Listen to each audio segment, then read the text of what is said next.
Hello and welcome everyone. We are excited to have you today for our Crew Network Research presentation, and we're thrilled to have so many of you here with us today, joining from all over North America, Europe, and many, many places in between.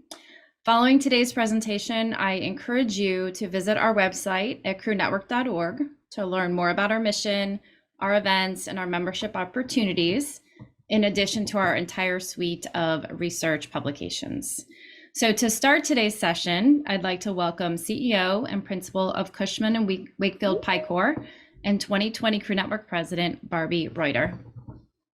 Laura, thank you so much. On behalf of the Crew Network Global Board of Directors, welcome and thank you for joining us. It is an absolute privilege to serve this organization and to welcome you this morning. As an employer, I know firsthand the challenges of attracting and retaining top talent, and as a mentor for women at various career stages, I also appreciate the importance of a values-based culture in creating a welcoming and inclusive workplace. It has been well documented that women's careers were disproportionately impacted during the pandemic, and this makes Crew's work even more important today. So whether branded the Great Resignation or the Great Reset, we can all agree that we are in a time of change, and with change and insight comes opportunity. For those of you who are new to Crew Network, we are the premier business network in commercial real estate and the leading producer of research on gender and diversity in the industry. Crew Network is helping women advance. This has been our mission since 1989, and through our research, we're providing the data, insight, and action items to help companies and the entire CRE industry build a workforce of the future that is more diverse and accessible to all. Crew Network develops research papers each year and a benchmark study every 5 years, delivering data and action items to advance women and other underrepresented groups in commercial real estate and to positively impact the industry.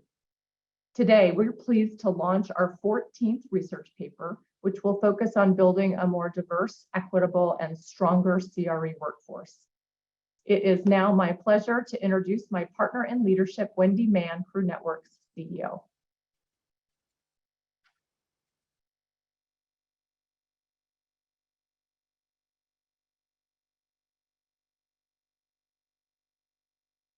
Oh, sorry, unmute.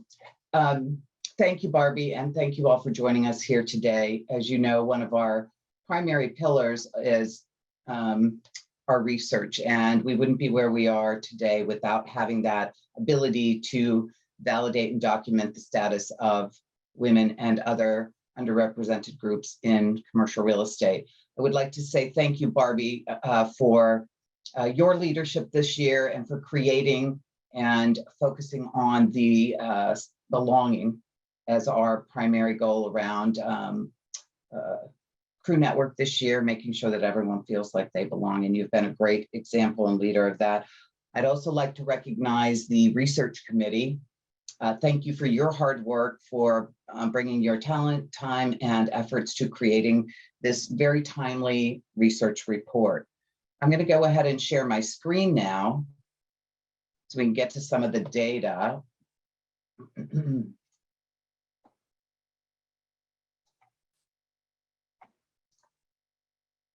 You'd think I'd be a little more smoother at that than I have been.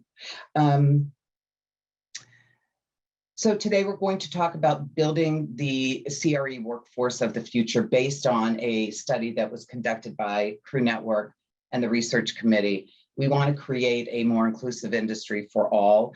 And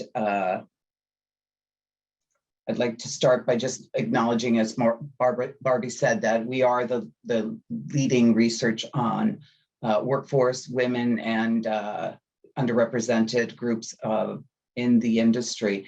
And we've been doing this for quite some time, which allows us to really have see the trends and benchmarks that have been established over the years.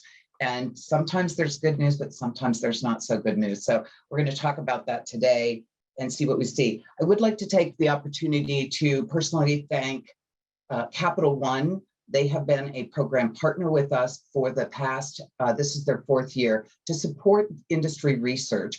And they make a $75,000 commitment to support this research because of their commitment to DEI and the commercial real estate space. And we have with us today a representative from Capital One, Kate Byford, who is Senior Vice President and Head of Finance for Capital One Real Estate. And she is going to be sharing some insights and will talk with us later. So I just wanted to take a moment to recognize Kate and thank Capital One for their ongoing support.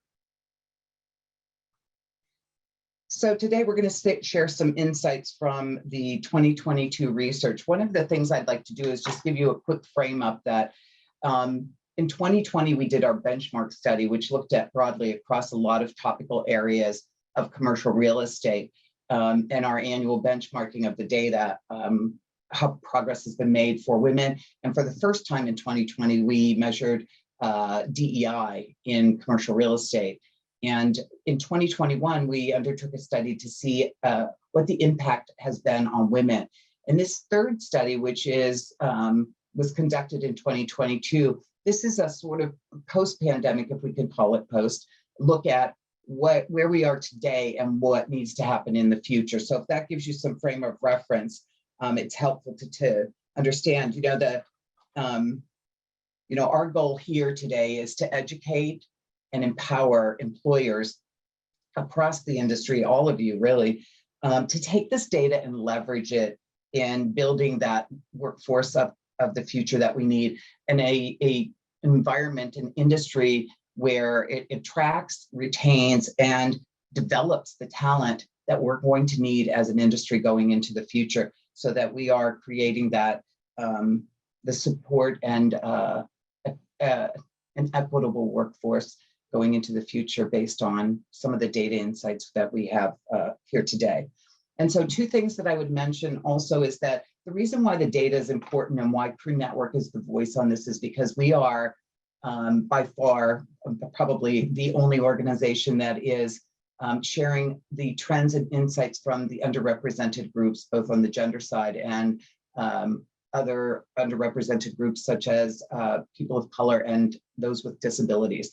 And we feel like it's very important that we hear those voices, and that's why we are doing this research, and to help employers look at the intentional recruitment of the folks from underrepresented groups. The second piece is that we think that employers need to understand that though this study is just based on women and underrepresented groups, it is a microcosm of the greater kind of thinking and feelings in the industry around workplace and talent. And we know that's a challenge for everyone now. So with that, I will actually start talking about the finding. So first, in the overview, I wanted to mention that this is considered a look at the post-COVID workplace globally. We're still navigating constant change, but things are sort of going back to whatever that new normal is going to look like. It's COVID-19's effect on women 2 years later, and it looks at best practices for recruiting and retaining and advancing women. There are strategies for supporting and accelerating women as well. So just to give you a snapshot of the demographics, 96% of our respondents identified as women, 18% identified as mixed race or non-white, and 11% identified as having a disability that impacts their work.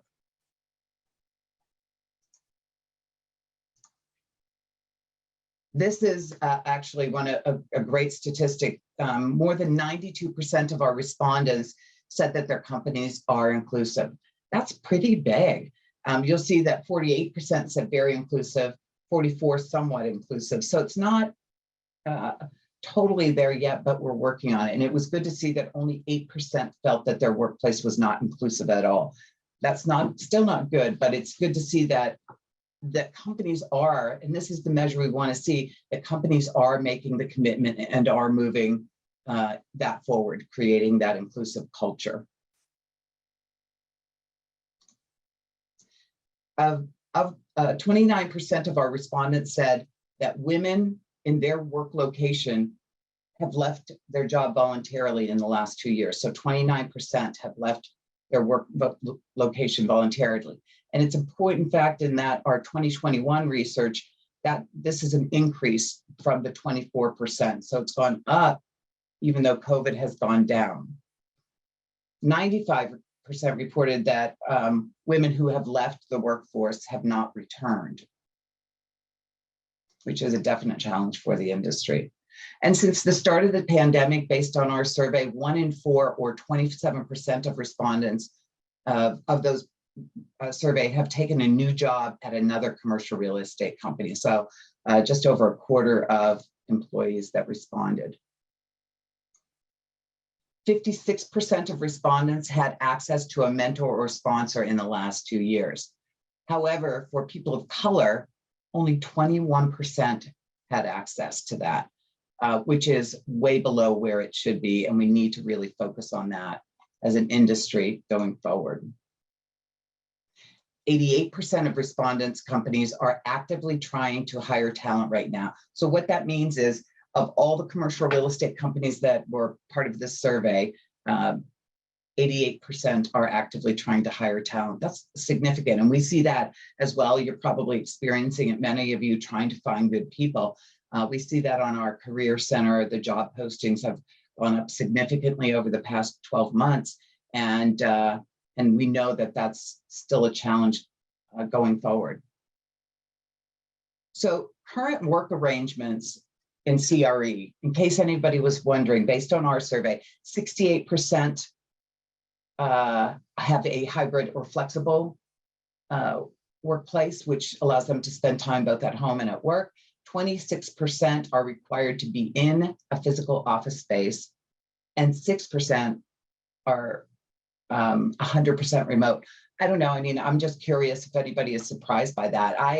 I actually think, based on the industry we represent, the fact that we are commercial real estate, that I think 68% is a good number for hybrid flexibility. So let's go to that 26% data. Of the 26% who are required to be in the office, 63% said it's working out for them and they enjoy it, which is, I think, good to hear. And I've heard that from others anecdotally.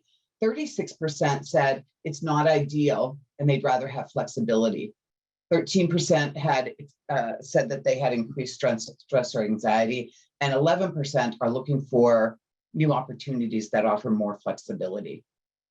So again, I don't know that this is, I think we are representative of many companies. We may be a little higher in terms of the feeling about it because of the fact that we are in commercial real estate. Now, based on a Deloitte study in 2022, only 1/3 of women globally, or 33%, have the option to work a hybrid or flexible schedule. So that is significantly lower than the 68% respondents on ours. 50% of women globally are planning to leave their employer in the next 2 years, which is a really significant number. 40% are seeking other employment due to burnout. So those are important data points for us to take into consideration as we're looking. And again, this data comes from the Deloitte 2022 study of women in the workforce. 70% of commercial real estate professionals favor working for a company with flexible working arrangements. Again, no surprise. I think that we all understand that the workplace and the approach to work is fundamentally changed post-COVID. Globally, more than half, or 52%, of women would take less money to guarantee working from home or a hybrid flexible schedule. Nearly 1 in 5, or 19%, of our respondents said their company has not adapted to meeting changing needs. I think that's an important data point as well. I find that to be low, which is good. I think companies are concerned and really seeking out ways to meet employees where they are. And we'll hear more about that from our panelists shortly. 76% of respondents' companies, this is what the respondents said, 76% of their companies have policies or benefits to support employee mental health and well-being. I'm not sure about you, but I found this to be significant, and I don't know how new it is. Has it been since COVID, or has some of this existed prior to COVID? But I think that's a significant movement forward on benefits for employees. Now let's talk a little bit in kind of coming to some conclusions around this, ways industry leaders can advance women and underrepresented people. So we as a collective have a responsibility. 34% of our respondents said to conduct equal pay assessments and make adjustments as needed. And I would just remind all of you that equal pay assessments are not a one and done kind of thing, but it's an ongoing process that you take on and conduct on a periodic basis to make sure that women and others in the workforce that it stay competitive. 22% have asked for more, suggested companies institute more flexible work policies. 19% say that we should actively recruit more women and underrepresented individuals to the workforce. 11% increase professional development support and funding. And I cannot stress enough how important this is to women and others who are underrepresented in our industry. As companies need to make sure that they are investing and giving employees the opportunity to go out and network and get professional development opportunities to advance. There's one thing I was thinking about when I saw this statistic is that there's that old saying, some companies don't feel comfortable sending people out because they're just going to leave. There's a quote that says, so if you invest in an employee and what if you invest in an employee and they leave? The worst situation would be if you don't invest in them and they stay. And so I think we need to look at it through a lens as what's better long-term for the company and what creates loyalty and growth and development. So I think that's one of the more important, even though it only ranked at 11%. 8% suggested offering additional assistance related to support for family care, mental health, and well-being. So those are some of the ways that came out of the survey. From our action items, we always, as part of our study, is provide an action guide at the end. And I'm going to go over these briefly. We'll talk about these more throughout. For women and other underrepresented groups, we encourage you to find value in the office and in person, being present and engaged in daily conversation and interaction with your fellow colleagues and senior executives is very important to a career. Establish, support and leverage open lines of communication and dialogue at work. Getting your voice heard will always be very important and continue to grow your capability for growth and development within the company. Ask your manager, company manager, to support your professional development and membership in industry. I'm supposed to say organizations, but I'm just going to say in Crew Network. I'm just kidding. You can go to any organizations, but that participating and engagement is really fundamental, I think, to growth and development. Seek out a mentor or sponsor. Be proactive. Ask for this. Go to your supervisor and say, I need a sponsor. Who can that be? And then also rethink and revamp your resume. And I'm not telling you this, maybe you're not even interested in looking for a job, but it's a great exercise to see how much you've accomplished and then where there might be opportunities for you to continue to grow within the company you're in. So it's a really, again, just an exercise for you. On the talent recruitment side, we encourage company leaders to cast a wider net and reach a larger, more diverse talent pool. I know many companies are out there doing partnerships with Project Destin, the HBCUs, other unique places where perhaps historically we have not looked for talent. Expand your recruitment efforts to external programs and organizations. Be transparent about your company's culture, DEI priorities, and pay. Those things matter to your employees. And you'll find that the generations coming up, it matters even more to them. Then also normalize the fact that flexible working is part of who you are as a company and leverage that in your recruiting. On the retention side, built a multivariate and diverse company culture. Culture, I can tell you, Peter Drucker always said, strategy trumps culture, trumps everything. I think culture trumps everything right now. People want to work in a place where they feel like they share the same beliefs and priorities. And I think culture is going to continue to play a significant role hiring and going forward for future generations. Commit to pay transparency, listen to what employees need, consider what makes work worthwhile. You know, what matters to them, what are their hot buttons, and how can we keep and retain and grow our high potential employees. And make your commitment to flexible work clear, incorporate well-being into the workplace, and eliminate the stigma around mental health. I think that's probably something that I personally have a lot of passion around. I have 2 nephews who have been diagnosed as bipolar, and I think the more we talk about it, the more it becomes normal and okay, and it reduces that stigma around it. So I think those are important things to think about.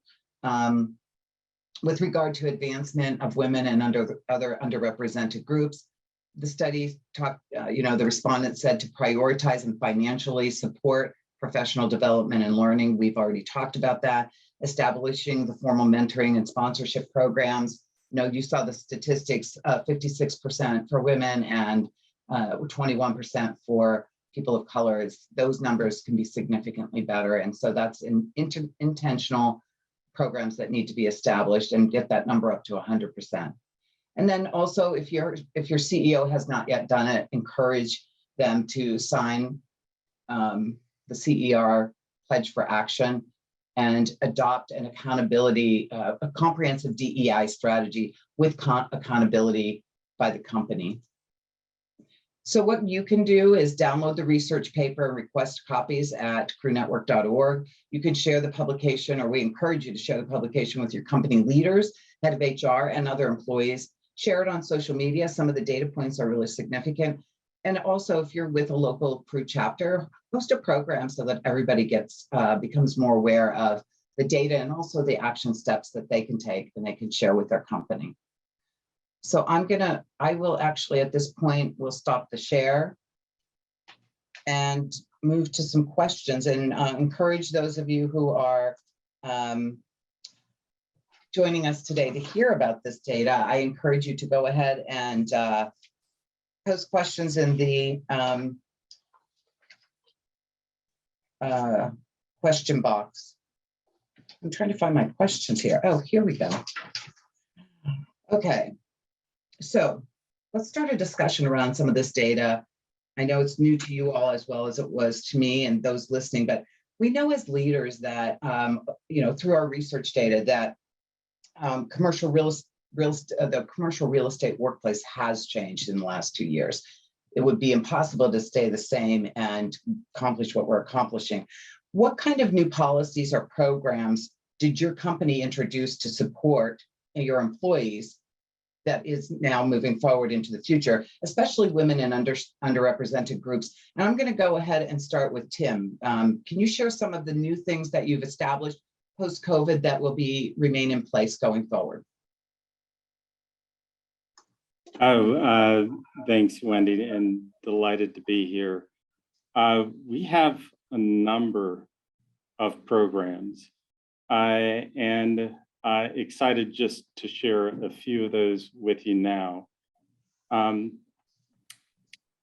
it relates to, I'm sorry, excuse me, one moment here.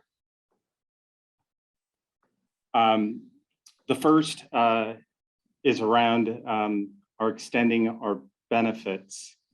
And just this month, we expanded our paid parental leaves benefits for commissioned employees within our advisory business.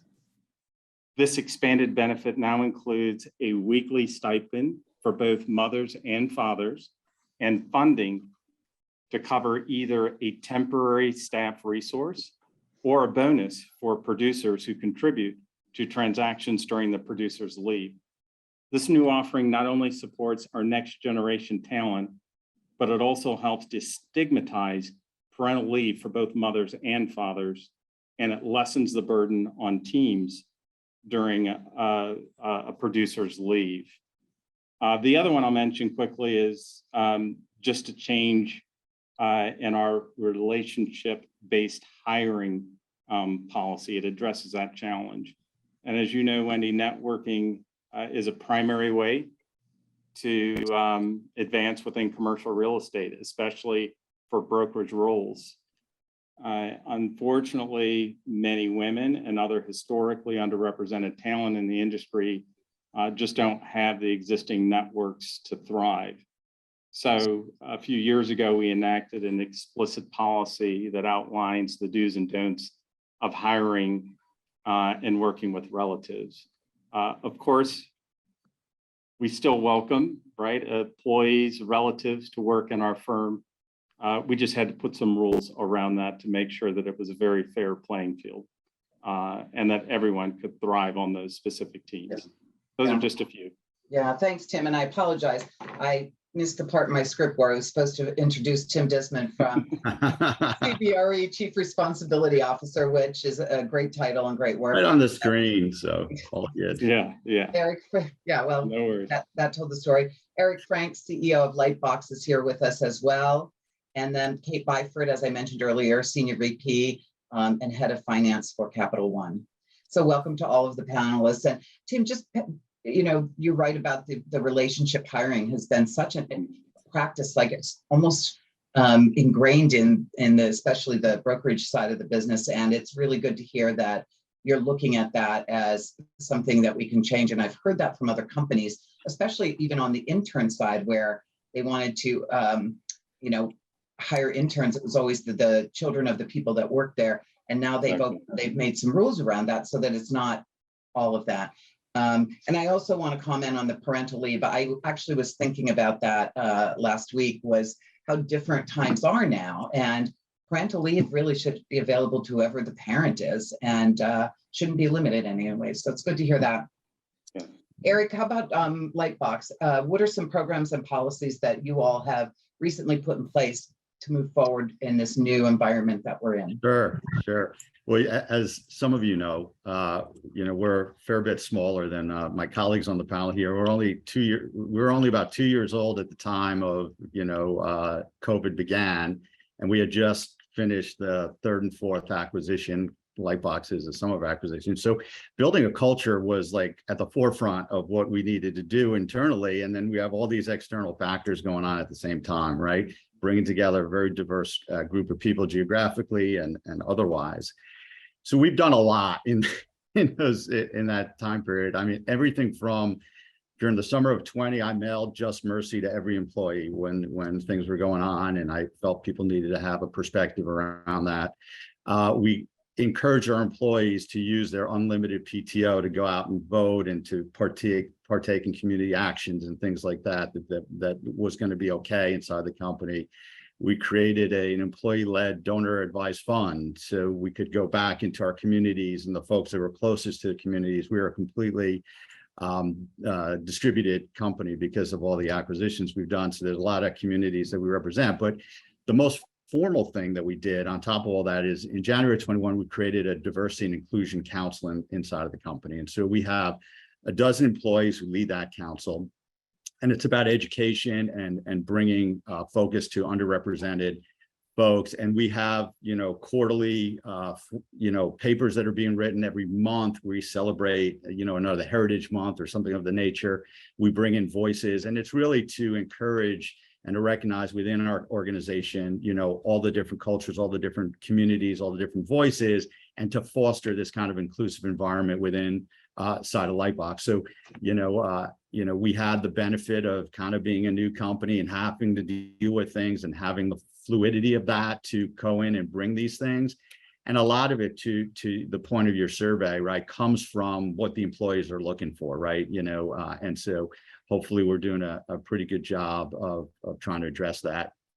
Yeah. Eric, it's so the piece that you're talking about, that culture and building the way you did, that is just so crucial that you paid attention to that and understood that was a priority. I love the idea of, of those of you who know me know I am a huge fan of storytelling, because I think storytelling creates connections and it can help us understand and brings a richness, I think, around culture in the organization, of understanding what others are bringing to it. So I really think that culture piece and how you're moving forward and focusing on that is really a wonderful thing to hear. Kate, how would you like to, what are some things that you think have been important for Capital One that you've started?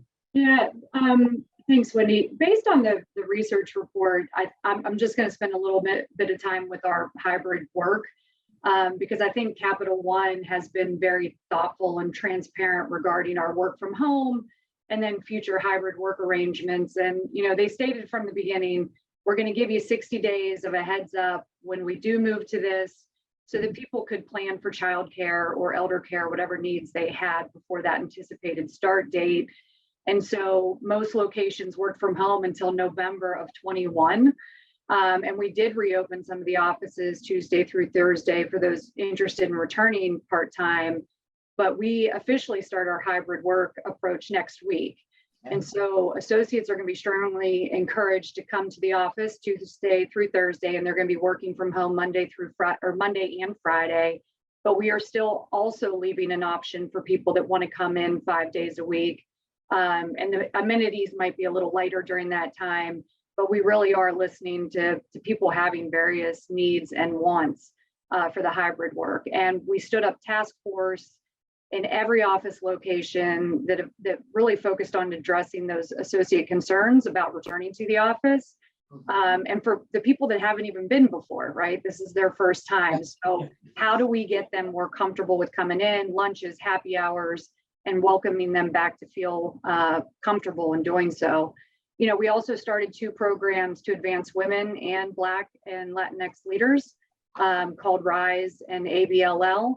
And then finally, I would touch on what Eric addressed as well, is building and maintaining that DIB council that we have internally, giving a voice to the associates at all levels, and bringing coffee chats, executive speakers, interactive book clubs, all of that across the board to really help foster inclusion and diversity. Mhm. And employers are really embracing that, Kate, the variety. I think what you're saying is all of those little things, even if it's book clubs or coffees or things like that, it gives people choice too. Maybe I'm not someone that wants to go have a coffee talk, but I would love to discuss a book. I'm more of maybe an introvert, which, by the way, we all know that is not me. But, I think it gives employees choices that based on how they interact with others. And I loved your comment. This is one thing we forget, and it goes to Eric's comment on culture. But Kate, you mentioned there are some employees that you all have hired that have never been to the office. And so it's really new for them completely. And I know from my own experience that we hired 2 new people a couple of weeks ago. Now we're back in the office 2 days a week.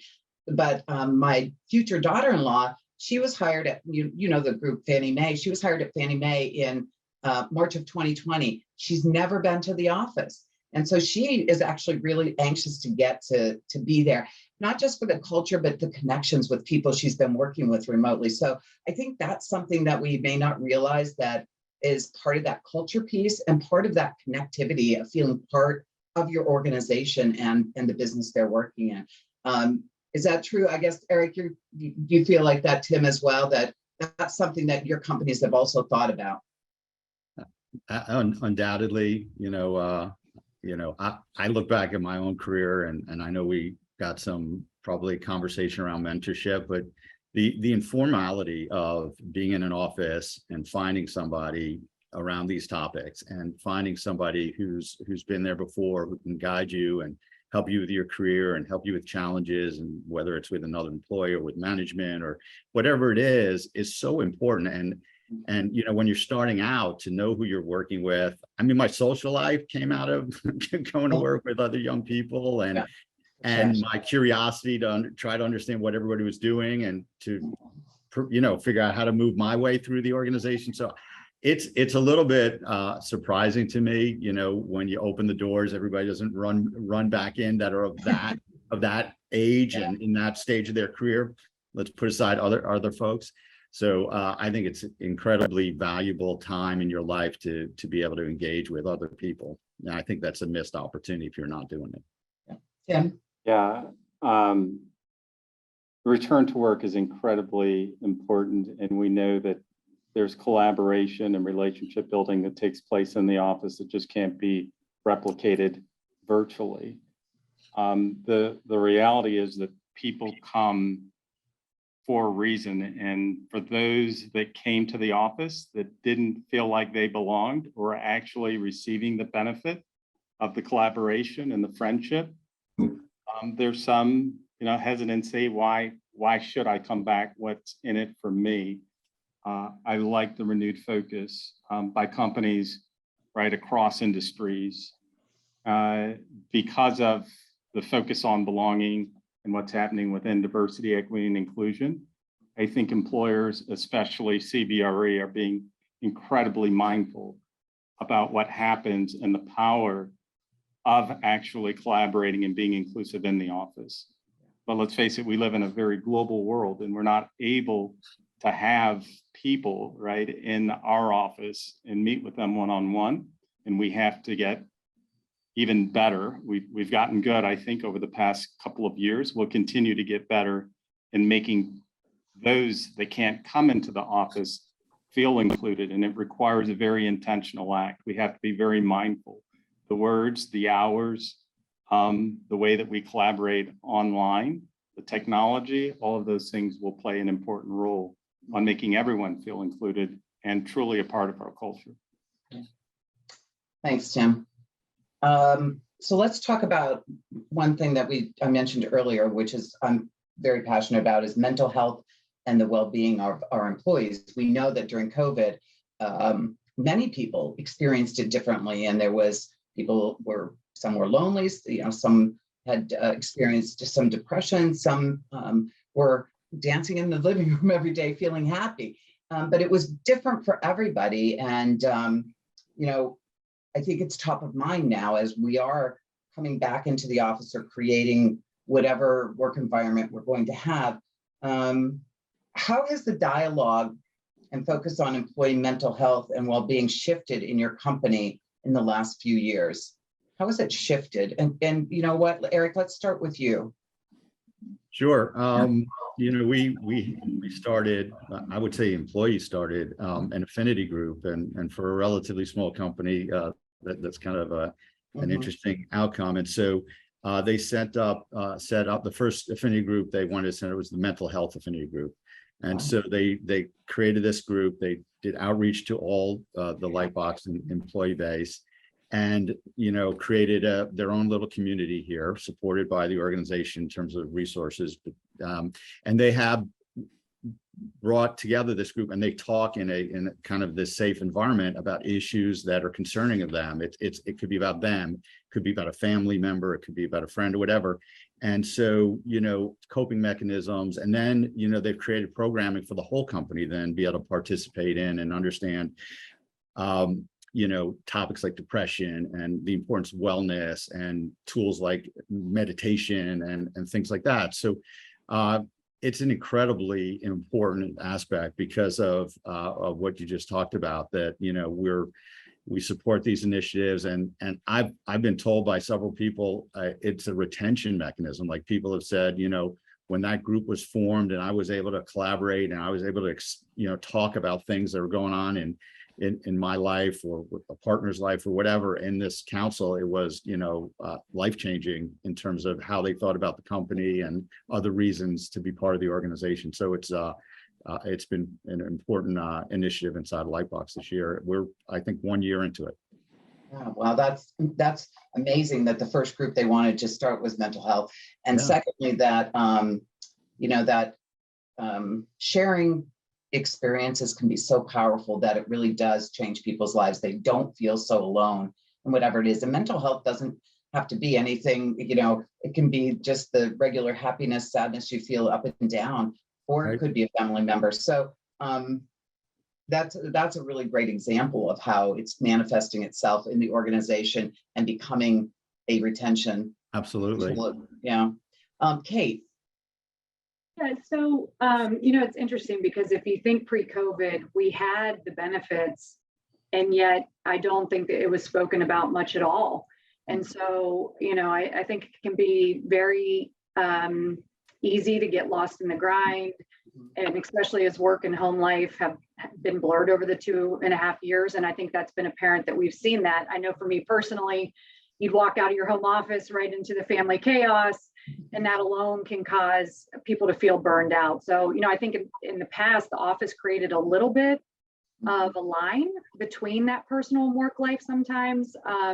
So we're constantly reminding our associates to take breaks, utilize their vacation time, because that didn't always happen in the past. They felt like they couldn't.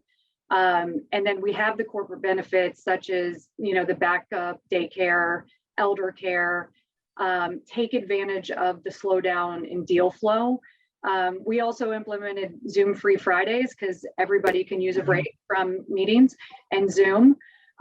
We also started invest in yourself days, and the associate gets to decide, like, do I need self-care this week? Or do I really want to focus on developing, having my career development opportunities? And we created some things around that, some training classes through the Mortgage Bankers Association. And so they can make that where they want to be during that invest in yourself day. So we've done a lot of different things, but again, those conversations were not happening pre-COVID. So we've come a long way. Yeah, that's great to hear, Kate. And I love one of our attendees just posted that she didn't appreciate her commute time until she didn't have it anymore, based, on what you were saying. When you move from the office to the kitchen, and it's just like there's no separation. We did have an employee on our team also say, after 12 months, she said, I can't be alone in my basement anymore. I need to go into the office. So she's a 5-day-a-week person. So it affects everyone differently. And I think that's important to make those kind of options available. And that's separate. It's so funny that I think it's Biana said it, Biana, that commute time. I remember when I had a 30-minute commute and I was like, oh, this is so long. And then I went to a 5-minute commute and I'm like, oh, I missed my decompression time where I can just Totally. So it does change. So thank you. Tim, how about you, CBRE? Has your dialogue or focus changed on the mental health piece? Yeah, first, we have many of the same programs that Kate just mentioned. Those are all fantastic things. Probably the biggest change is that we coupled our safety program and wellness. So now it's safety and wellness. And it now reports to one leader within the corporate responsibility organization. So just a little bit of elevated and combined focus has led to some new programs. And a few that I'll mention, and a lot of them are just focused on training. But our first is around our Wellness Champions program. So we're training a group of folks right now. A class has already gone through, but over a 6-month period, we have well-being champions collaborate on well-being projects, and they share the research and presentations across the company. Participants have access to leadership and all sorts of data that's robust, evidence-based, and we encourage them to share and use that. The other is we've got a program that deploys leadership and experts across Zoom calls. There's one every week. Our employees can stay informed about what's happening around wellness. And we have also created a Be Connected online community, and we have over 2,000 folks actively participating. We know these things are paying off because over the last 2 years, we've seen our employee engagement survey results on well-being increase by 8 points.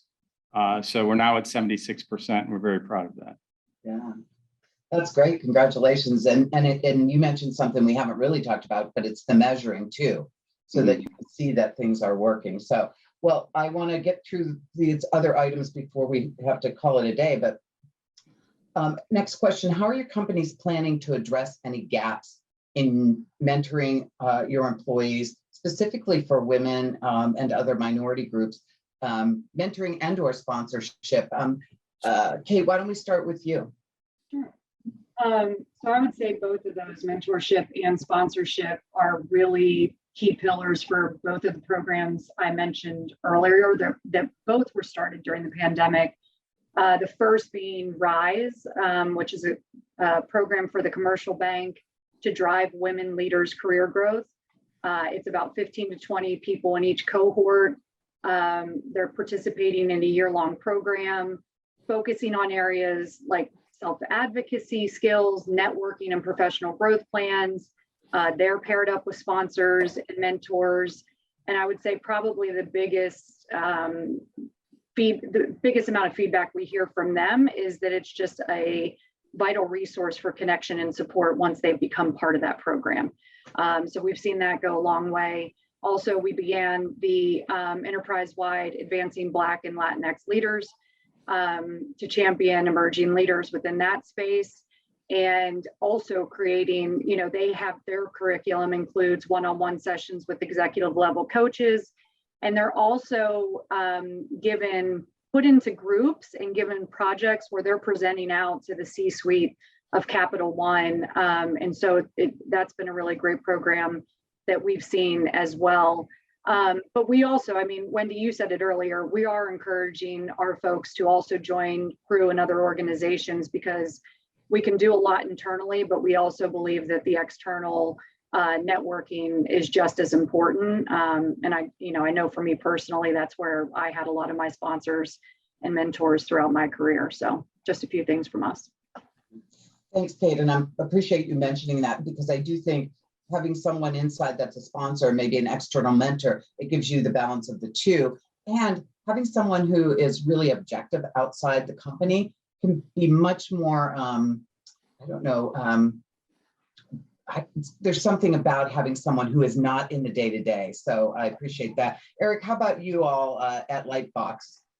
Yeah, no, this is a good opportunity for me to give a shout out to one of the very talented ladies and a very active crew member, Diane Crocker from Lightbox, who set up with our customers a mentorship program called Developing Leaders. And I think we're in our 4th year of that. We've mentored, I think, 60 individuals, many of them women. And this is a partnership between Lightbox and our environmental consulting and our big financial institution customers. And, particularly during, as others said, during the pandemic, when people were kind of home and isolated, and an opportunity to be part of a very rigorous program with, deliverables, including, elevator speech that had to be delivered towards the end of it, really helping build the confidence of some of these younger professionals so that they could talk to customers, that they could talk to leadership, that they could, engage at that level. And so it's been a great success, and the hard work of Diane and some other crew members. So we're excited about that. We also have our internal mentorship program inside of Lightbox, where we have every year we go out to the employee base and we're looking for both mentors and mentees. We tend to have more demand than we have supply, and we try to rotate people around so we don't always have the same mentors, excuse me. But, as we said earlier, we're big believers in mentorship, as you can see, but it's also I'm a big believer in that informal mentorship and the importance of being able to connect with people and other people that have done things in their career, and they can really help with guidance there. Yeah. That is the first time I've heard of a mentoring program working in partnership with your customers or clients. And I think that's a unique take on mentorship. So kudos to you. And of course, the stupendous Diane Crocker, who is active with CRE and does a fantastic job of working within the network overall. So, and then Tim, how about CBRE on the mentorship side, and specifically to the gaps in, that you may be seeing? Yeah, well, so we have a number of programs. One that I will mention is specific to our employee network resource groups. I think we all know the important role that they play in our organization. So this is specifically designed for those members and pairing with leaders, other mentors, either in the same area or different parts of our business. We launched that 2 years ago, and it's been tremendously successful. Most companies will have a formal mentorship program. We have one too, Empowered. The big difference in this one potentially is that we did set program goals for ethnic and gender diversity participation. So generally, we'd like to see over 50-60% of combined diversity. So those are just important things that make sure that that there is representation. The others are specific to business segments. We have one for our advisory professionals, And same thing within our occupier business. It's an apprenticeship for technicians that pairs them with engineers to help them grow. But it's just a tremendous part of retention. When there's a lot of demand, employees want to know that they have a viable career path to stay within an organization and build those skill sets and relationships. Yeah, that's a great point in terms of retention. You got to have that path forward and they have to be able to see it as well. We have a couple of questions that have come in. I still have a few more to get to for us, but I thought this one is really specific, and I was curious, what kinds of benefits, this is one of our attendees, what kinds of benefits, if any, are companies now offering for people who need to care for aging parents? Anybody volunteer for that one? Care for, I know that some of you have talked about leave time and whatnot, but are there any kinds of benefits, or is it just supporting it? I don't have like the full detail, but I would say where we give backup daycare, we are doing the exact same thing for elder care. So there's 15 days per year for the associates to use on elder care, just as you would for backup daycare. So they have both options. Yeah, okay, good. And anybody else? So this is another question. I'm not sure if we can answer it, but an attendee asked, how can I advance in a company where other women who have been on the board longer say that the owner does not believe in advancing women based per their experience? How can I advance in a company where she's heard from other women that the owner does not believe in advancing women per experience? I'll go ahead and take a stab and let anybody follow. But look, I would be looking at growing myself, my skill set. What can I do within the environment I'm in for growth opportunities? And look, if you continue to see that that's not a place for where women can advance, get your resume ready, as Wendy talked about, and find a place that does. That's kind of my thought too, is take care of yourself, because you got to move on if it's not the right place. So Tim, There anything? are 3 employers on this call that are happy to have you. Yeah, exactly. Yeah. There you go. Well, one of the last questions I had on my list, what is your company doing to foster greater diversity in your talent pools? And I'll start with you, Tim, because I know CBRE has been at this a long time. And I know that you came in, I believe, as the first chief of DEI, right? I did. I'm going to say, so many activities. I'll just say that I think we all have to take a holistic approach and reevaluate, right? What are the requirements, position requirements? It's that talent acquisition upfront piece. Diverse slates and interview panels obviously is an important component. But I'll focus on our community impact initiative.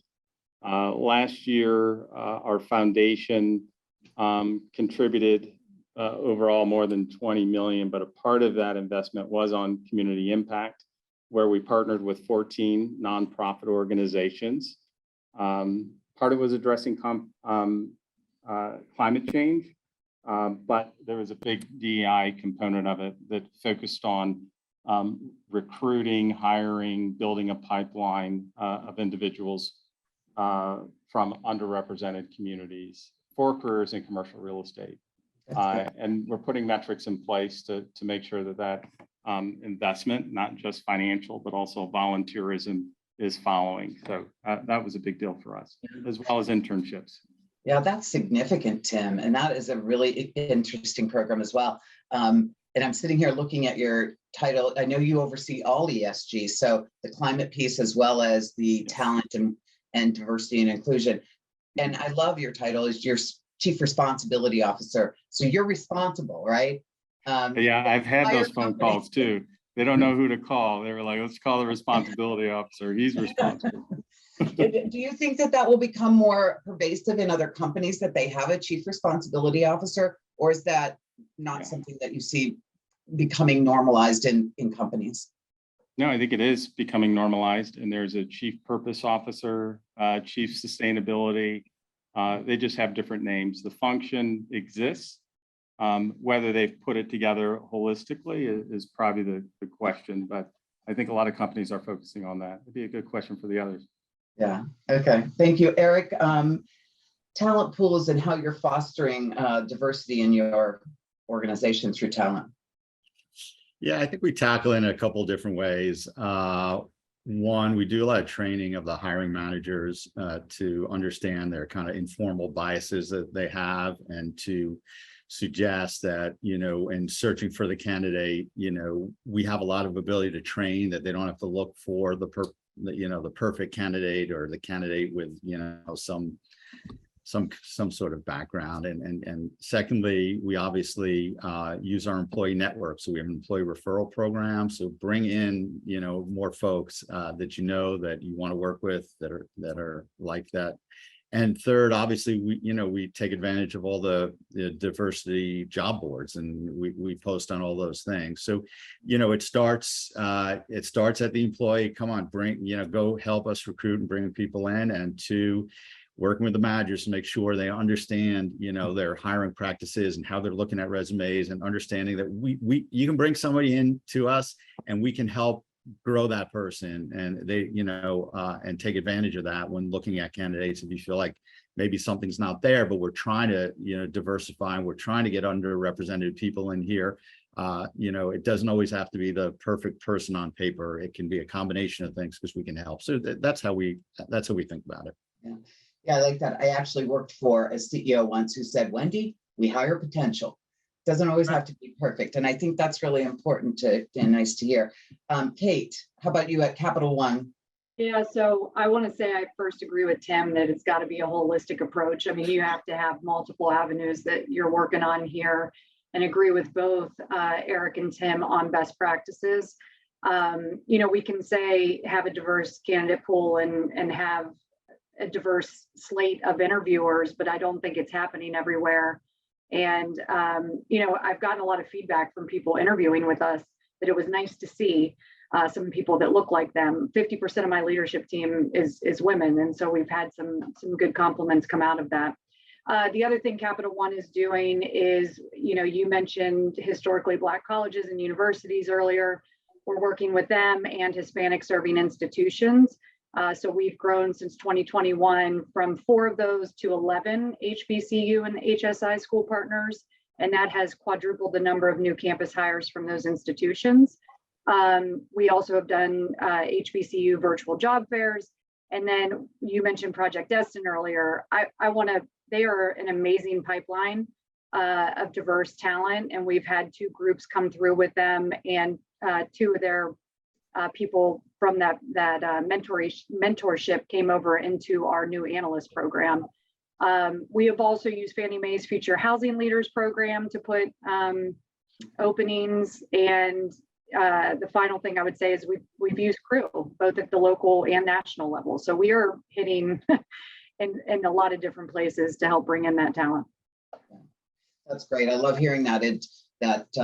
There's so much now that we can tap into, and we just need to be intentional and do that. So I'm going to wrap up. We only have 2 minutes left, so I just want to take a moment to thank everyone for joining us again. Thank you for the panelists here. You shared some really great ideas, and we'll be sharing this further. Just for the record, for all of you who registered to attend this, a follow-up email will be sent to you with the webinar recording so that you can share with others who were unable to attend. And then we'll also provide a link to the research paper. You'll be the first to have it in your hot little hands, but it'll be your digital version.